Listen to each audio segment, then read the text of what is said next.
Hi, I'm Jeff Winter from Studio Cycles. This is Indoor Cycling 101, session number 9. Big differences between Star Trac and Nautilus Schwinn bikes.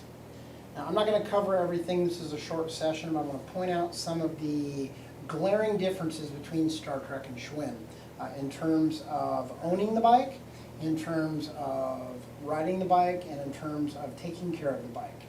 Now,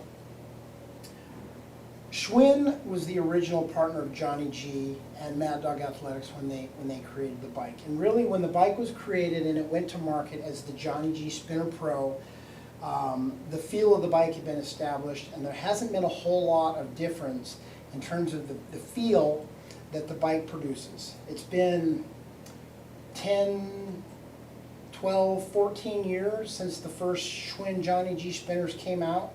And there are a lot of different models on the market, but the overall feel of the bikes produced by Star Trac and Schwinn are relatively close. And in that, they both use a chain drive, which gives you a bicycle feel, which was important to Johnny G at the time. And number 2, they both use a perimeter weighted flywheel.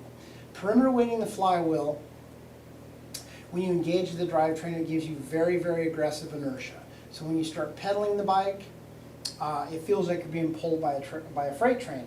Most people who take classes or ride these bikes are not serious cyclists, and when they come to the table, they tend to have kind of a Stairmaster pedal stroke, up, down, up, down, up, down.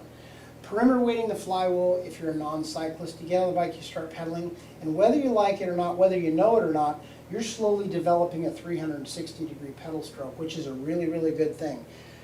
Professional cyclists work for years to develop 360 degrees of application to the pedal stroke.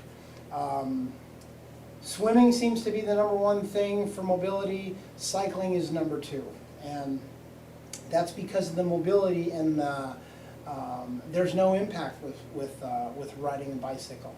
And riding an indoor group cycle is the same thing, but with bikes that don't have perimeter weighted flywheels, riders still tend to do this on the bike. And with the Schwinns and the Star Tracs, with that perimeter weighting, it's 360 degrees, it's a fluid motion, there's little or no impact, whether it's subtle or not at all. Other things that are different, or some of the things rather, that are different between Star Trac and Schwinn from an ownership perspective. Star Trac uses a single top load pad for resistance. Underneath this area here, there's a pad that comes down, it loads on top of the flywheel, and as you turn this knob, or if you compress this as an e-brake, the pad contacts the wheel, and as you turn the knob, it applies more and more and more pressure, creating different types of riding conditions, whether it's Mount Everest or a seated flat or whatever the case may be. Now, this pad is virtually maintenance free. I've seen these pads on the Star Trac bikes last for years, and the only thing really that will damage a pad is if you nick the face of the flywheel while you're moving the bike and you cut the chrome at the face of the flywheel, then the flywheel actually will act like a cutting tool and it will destroy a pad rather quickly. That can be corrected by smoothing the cut or the ding in the flywheel. But typically the pads on the Star Tracs last as long as the bike.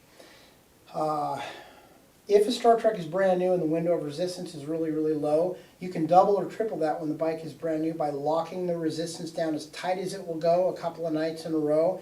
That compresses everything, and when you release it, it widens out the window of applied resistance from easiest to hardest. Now, the Schwinn bikes, they have traditionally used a center pole caliper with felt pads.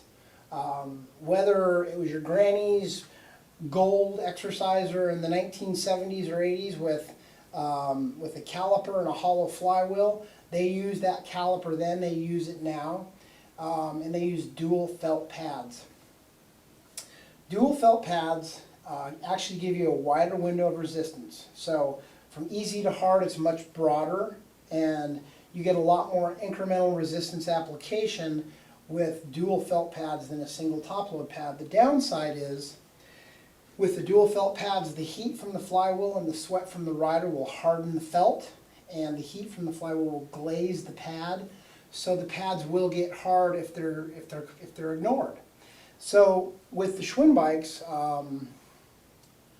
the original Johnny G Spinner Pros, the Elites, the IC Pros, the IC Elites, the Evolutions, the Evolution SRs, they use a caliper, they use felt pads. Those pads in a residential setting should be removed and brushed and sprayed a couple of times a year. If you're hanging your clothes on the bike, you don't have to service the pads. If you're using your bike a couple times a year, take them off, brush them with a barbecue brush. Don't brush all the felt off, just remove the felt, the glaze from the surface, raise the felt back up, spray the pad with some Tri-Flow, and you just want a thin film of Tri-Flow so that the fabric is alive, so it has a compression ratio to it, so that when the pad hits the wheel, you get incremental resistance application from one end to the other. With the Schwinn ICs, or the original Schwinn Johnny G Spinner Pros and Elites and the special edition bikes, most facilities ignore the pads. The pad gets hard, you get kind of a rubbing noise inside of the class, and a lot of indoor cycling facilities will have a spray bottle of mystery liquid they'll shoot on the noise and it'll go away for a couple classes and come right back. People are amazed when they buy bikes from me and I tell them that the pads, they ride the bike and they engage the resistance and like, wow, this feels really great. Because when a caliper with dual felt pads gets hard, you go from a flat to Mount Everest in about 2 or 3 turns. So if that's the sensation you experience at your club and they're using Schwinns, it's not the bike. The bike is great. It's the lack of maintenance and the lack of a proactive approach to taking care of a part of the bike that creates a big part of the indoor cycling experience. So again, Star Trac bikes, single top load pads, shorter window of resistance. Schwinns, dual felt pads, they need to be removed, brushed, and sprayed a couple times a year in a home, 3 to 4 times a year in a busy commercial facility. The other big difference between Star Trac and Schwinn is in the drivetrain, and that's with the bottom bracket assembly. The bottom bracket assembly is the bearing assembly that runs through the frame that the crank arms rotate on. In the very beginning of the indoor cycling revolution, they used bottom bracket cartridges from road bikes. Shimano made them. The spindles are rather small, and you used to see, you still do, but you see a lot of crank arms broke off the bikes on the floor with a pedal and just a crank arm broken away and a jagged spindle sticking out of the bike. That area of the bike has evolved over the years. Star Trac has taken that concept and they have a proprietary bottom bracket just for their bikes. Instead of using a standard road bike spindle, which is about the size of your middle finger, tapered on the ends, they've increased the size of the spindle by probably 33%. And that's really dropped down the fracturing of the spindles and the crank arms in the commercial rooms, commercial indoor cycling rooms. Schwinn has taken it a step further and they use ISIS technology. With ISIS technology, you have the spindle and the crank arms, the interface is completely non-forced. The crank arm slides right onto the spindle to a dead stop. Crank bolt holds the crank arm onto the spindle. And in 7 or 8 years since Schwinn adopted ISIS technology, I've never seen a broken bottom bracket spindle in any room ever. So if you're a big guy, or if you have a lot of horsepower, buying a Schwinn with ISIS technology is a really, really good idea. The Star Tracs are rock solid bikes as well. They use these bikes on The Biggest Loser on TV. And those guys, they really put those bikes through the paces on that show as they go through phases and get healthier and lose weight. So either the Star Trac or the Schwinn commercial bike, when it's built correctly and tuned and adjusted, bomb-proof bikes, but those really are the big differences from a mechanical standpoint of the Schwinn and the Star Trac. I'm Jeff Wimmer, StudioCycles.com, Indoor Cycling 101, Session 9.